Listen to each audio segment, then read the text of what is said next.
Posso ser o candidato a presidente e posso simplesmente ajudar a varrer a sujeira de Brasília. Em ambos os casos, eu quero estar contribuindo. Tudo muda, né, na política, O senhor acredita não é que isso pode mudar? Que essa inelegibilidade pode mudar até lá? Eu acho que sim, tudo muda, né? Aqui no Brasil, de repente, alguém é condenado e ninguém esperava, né? E alguém é descondenado também, não é isso? Nós já tivemos tantos descondenados aqui, por que não ele? O que eu queria que eles considerassem, Clarice, é o seguinte: antes eram 21 secretários, hoje são 13. Antes, um governador tinha 32 empregadas no palácio. Hoje tem 0, porque eu moro na minha casa, que eu pago aluguel e não tem nada. Só isso aí eu demonstro que nós estamos muito mais economizando do que gastando. Então nós temos de olhar o todo da conta. Agora tem gente que procura coisa errada no meu governo, não encontra, porque lá é gente competente, é gente honesta, é gente séria e tem de apelar para esse tipo de fato. Conseguiu aprovar ali um aumento bem extenso do salário do governador, do vice, de secretários? Realmente, Clarice, esse ponto tem sido explorado, só que ninguém fala a verdade, né? Nós temos que falar a verdade, que é a seguinte. Pessoal, quero deixar um vídeo bombástico aqui para vocês, onde Romeu Zema foi dar uma entrevista na CNN. Lá ele desceu a lenha, ele descortinou, ele falou a verdade na cara dos militantes. A pessoa olha para Romeu Zema com aquela cara de simplesinho, cara de besta, mas rapaz, o homem é inteligente, ele sabe dar cada invertida, e eu vou deixar esse vídeo aqui completo para vocês acompanhar, e eu tenho certeza que vocês vão gostar. E eu não sei o que você pensa de Romeu Zema. Na minha opinião, é um ótimo representante para disputar em 26 a presidência da República, caso Bolsonaro ainda esteja inelegível. Eu não sei, coloca aqui nos comentários se você apoia Romeu Zema para a presidência da República. Se não apoia, também coloca também, que aqui nós vamos ler os comentários. E eu quero deixar esse vídeo aqui completo para você. Antes, se ainda não está inscrito aqui no canal, inscreva, deixe seu like, curte, comente, compartilha e vamos lá para o conteúdo que está pegando fogo. Já vou fazer um gancho aqui, governador. De que maneira, em qual ponto está essa discussão? A gente vê então, portanto, que aparecem dos dois lados as sugestões de como resolver essa dívida, de que maneira os juros da dívida poderia voltar em algum benefício para os estados. Eu quero ouvir o senhor em relação ao olhar mineiro, de qual é a sugestão de vocês para que possam chegar num consenso importante para esse pagamento de dívida. Perfeito. Bom, primeiro eu quero salientar que é uma dívida antiga, de 30 anos para mais. A origem dessa dívida é quando o estado de Minas ainda tinha bancos estatais. Nós tínhamos o Benge, o Crede Real, a Minas Caixa, que foram liquidados lá na década de 90 ainda, e esse passivo foi repassado para o estado de Minas.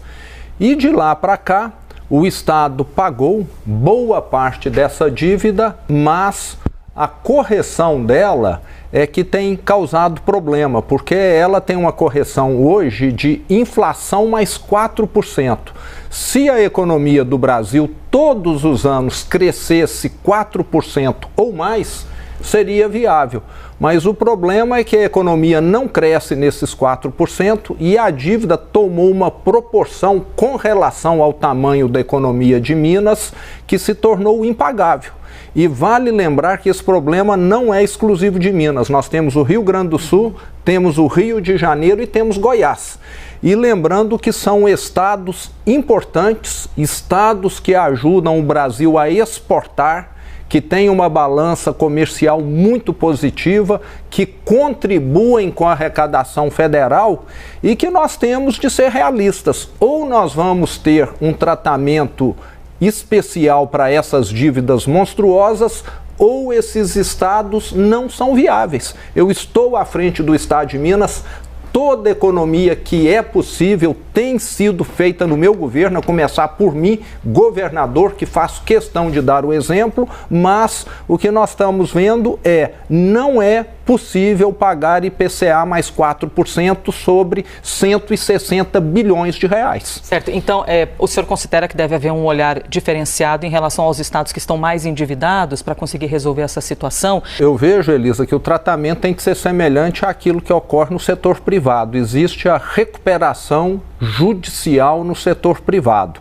Uma empresa que está em dificuldades vai ter um prazo maior, vai ter uma condição excepcional para poder pagar a dívida, para poder manter os empregos, para poder continuar pagando impostos.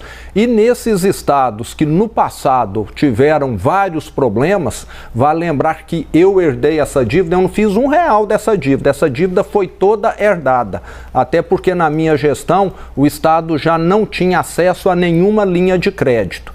Então é necessário nós darmos um tratamento que viabilize. Agora tem gente que fala o seguinte: o estado foi mal gerido no passado, é problema de Minas, é do Rio Grande do Sul, eles que se virem, tudo bem, nós vamos nos virar, só que nós vamos ficar sem estradas, nós não vamos ter condição de exportar, as empresas que estão nesses estados vão ter dificuldade em operar e quem vai acabar perdendo é o Brasil. Então nós temos de encontrar um caminho que seja viável. O governo federal hoje, quando lança um refis para o setor privado, ele dá desconto, ele dá prazo. Por que não pode fazer isso também com os estados? O que nós queremos é um estado produtivo para ajudar o Brasil. Vamos aqui girar então com as nossas perguntas. Vamos com a Basília Rodrigues. Governador, muito obrigada pela entrevista, bom dia. O senhor, como um político de direita, eu gostaria de saber as suas impressões sobre o que tem acontecido em todo o mundo, com essa que pode ser entendida uma guinada da esquerda. Parlamento na França, mais recentemente com vitória da corrente de esquerda e agora, né, o que é mais novo, essa vitória do Maduro, ainda que não tenha saído a posição do Brasil de reconhecimento ou não da vitória dele nas urnas.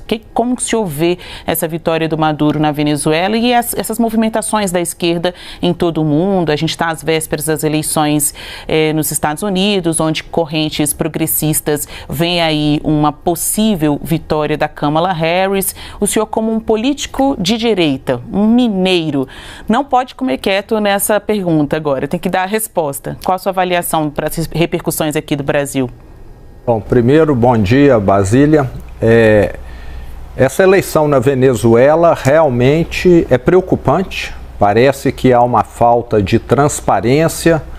O atual presidente da Venezuela parece que se preparou muito bem para poder montar, né, uma estrutura em que o acesso às informações fosse dificultado. E isso é muito ruim, né, para a democracia, para o nosso continente, já que um país sempre se espelha em outro aqui na América do Sul. E com relação ao mundo, eu vejo com bons olhos esse avanço daquele sistema que eu acredito mais, que é o sistema que acredita nos indivíduos, na livre iniciativa. O Estado é importantíssimo, mas nós temos criado no mundo, Basília, uma ideia de que o Estado resolve tudo. E nós temos de lembrar que o Estado tem limites. As pessoas podem contribuir muito mais. E essa ideia de Estado máximo, de Estado tudo pode, Estado é solução para tudo, começa de certa maneira, a criar um ambiente onde as pessoas deixam de acreditar em si mesmas. Tudo passa a ser dependente do Estado. E isso tem atrapalhado muito o desenvolvimento do Brasil e de outros países. Então eu continuo aqui lutando por essa ideia de mais liberalismo. O Estado é necessário na saúde, na educação, na segurança pública, mas precisa ter freios. Caso contrário, ele não vai fazer tão bem aquilo que você, eu e cada um que está aqui nos acompanhando pode fazer. Nós temos condição de somarmos muito e muitas vezes esse Estado grande acaba sendo um freio, acaba sendo uma bota de chumbo que o cidadão todo dia calça antes de ir trabalhar, com burocracia, com análises demoradas, etc. Então estou aqui lutando por esse mundo melhor que eu acredito. O Estado tem seu lugar, mas precisa ser comedido. Bom dia para o senhor, governador. Pessoal, agora olha só, que essa jornalista vai fazer uma pergunta querendo pegar Romeu Zema, mas ele foi muito esperto. E, na minha opinião, um homem honesto também não tem do que se esconder. É que nem diz aquele ditado: se você não tem culpa no cartório, meu filho, não tem pra que temer. Veja a resposta que ele dá na cara da entrevistadora. Vou deixar aqui completo para vocês conferir. Bom dia para o senhor, governador. Obrigada pela presença aqui mais uma vez. Governador, no ano passado o senhor conseguiu aprovar ali um aumento bem extenso do salário do governador, do vice, de secretários. E esse assunto agora volta a ser uma polêmica porque estaria atrapalhando a aprovação do plano de recuperação fiscal, porque haveria uma vantagem salarial, entre aspas, né, considerando Sim. que havia uma defasagem muito grande, um congelamento muito longo dos salários, mas que isso poderia estar atrapalhando a aprovação do plano de recuperação fiscal.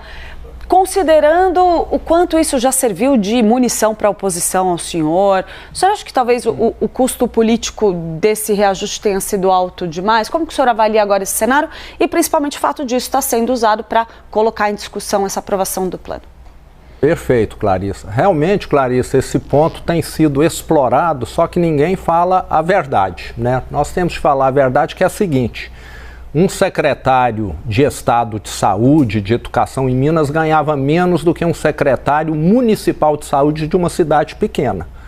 E eu comecei a perder secretários. Eles ficaram lá comigo 4 anos como voluntários, que foi o que nós definimos, e no início da segunda gestão, nós falamos, nós vamos fazer agora uma correção para o que é normal em todos os estados do Brasil. E lembrando que no passado, isso ninguém fala, os secretários de Minas tinham os jetons, ganhavam muito mais do que hoje, inclusive. Isso não sai em jornal nenhum, não vejo ninguém falar. E eu sou um governo que preza pela transparência. Então, se está lá hoje que o meu secretário ganha X, é porque ele ganha X. Porque antes o que constava é que ele ganhava X dividido por 3 e tinha mais 10X por fora. Então, isso ninguém comenta. Então, eu gosto de fazer o certo e, infelizmente, fazer o certo no Brasil custa caro. Mas eu estou com a minha consciência tranquila. Foi uma correção necessária. Mostramos para a Secretaria do Tesouro Nacional que seria impossível você ter um secretário de Estado ganhando menos do que um secretário municipal de uma cidade de 5 mil habitantes. Então, algo totalmente transparente que eu não tenho que temer, mas que infelizmente tem sido explorado de uma maneira distorcida por opositores. E no caso do Conselho de Recuperação Fiscal, o senhor avalia que há um rigor excessivo, talvez, em tratar isso como um empecilho? O que eu queria que eles considerassem, Clarissa, é o seguinte: antes eram 21 secretários, hoje são 13. Antes, um governador tinha 32 empregadas no palácio. Hoje tem 0, porque eu moro na minha casa, que eu pago aluguel e não tem nada. Só isso aí eu demonstro que nós estamos muito mais economizando do que gastando. Então, nós temos de olhar o todo da conta. Agora, tem gente que procura coisa errada no meu governo, não encontra, porque lá é gente competente, é gente honesta, é gente séria e tem de apelar para esse tipo de fato. Deixa eu trazer um pouquinho aqui Jair Bolsonaro para a conversa, governador, porque o senhor tem ali uma proximidade, né? É um governador conectado com essa base bolsonarista e o cenário que diz respeito a Jair Bolsonaro, desde o início da gestão até agora, ele foi mudando no que diz respeito a investigações, Polícia Federal, aí o assunto da ABIN paralela, aí as joias da Arábia Saudita, aí o cartão de vacina, enfim, são vários assuntos e que a gente trata aqui com muita maturidade todos eles. A raiz, a essência, quem está pertinho de Jair Bolsonaro, trabalha muito em falar que é tudo uma perseguição, que nada aconteceu e é tudo uma perseguição. Eu quero ouvir o senhor, por favor, até porque o seu eleitor também o vê muito conectado a Jair Bolsonaro. Como é que o senhor fica no meio desses acontecimentos todos? Bom, acho que nós temos, assim, de colocar tudo na mesma balança. Presidentes anteriores ao nosso Jair Bolsonaro receberam presentes? Se sim, como que foi tratado? Ele está tendo o mesmo tratamento? Eu sou favorável a toda investigação, a toda apuração e sou favorável também a todo o direito de defesa. Se ex-presidentes receberam presentes e ficaram com os presentes, eu vejo que ele simplesmente está dando continuidade a algo que já era previsto, que já era aceito. Agora, caso ele tenha desobedecido uma regra, que seja apurado e mostrado. Mas, infelizmente, na política, eu vejo que há muita polêmica, muita informação distorcida, então merece todo cuidado aí. Acho que ninguém é culpado antes de concluída uma apuração e todos têm direito de ampla defesa. E a defesa, inclusive, está trabalhando bastante, né? São diferentes assuntos na Polícia Federal.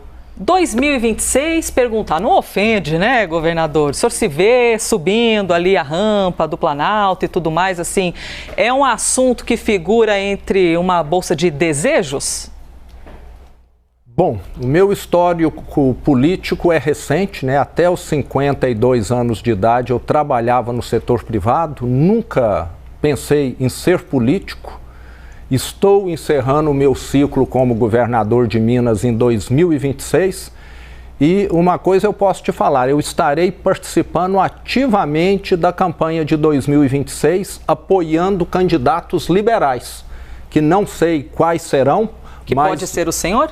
Mas nós, governadores de centro-direita, eu, Tarcísio, Caiado, Ratinho, mesmo Eduardo Leite, Mauro Mendes, temos sempre tentado fazer aí um trabalho em grupo para ver qual que é o nome mais viável, apoiarmos esse nome e esse nome será decidido. Eu posso ser um apoiador, posso ser um candidato, o que eu quero é contribuir para um país melhor. Posso ser o candidato a presidente e posso simplesmente ajudar a varrer a sujeira de Brasília. Em ambos os casos eu quero estar contribuindo. Então acho que isso tudo vai ser construído nesses próximos 2 anos ainda. Do lado do Bolsonaro, candidato a presidente ao lado de Jair Bolsonaro? Então, vamos ver essa situação dele, né? O ideal seria que ele representasse a direita, né? Ele é que resgatou a direita no Brasil. Né?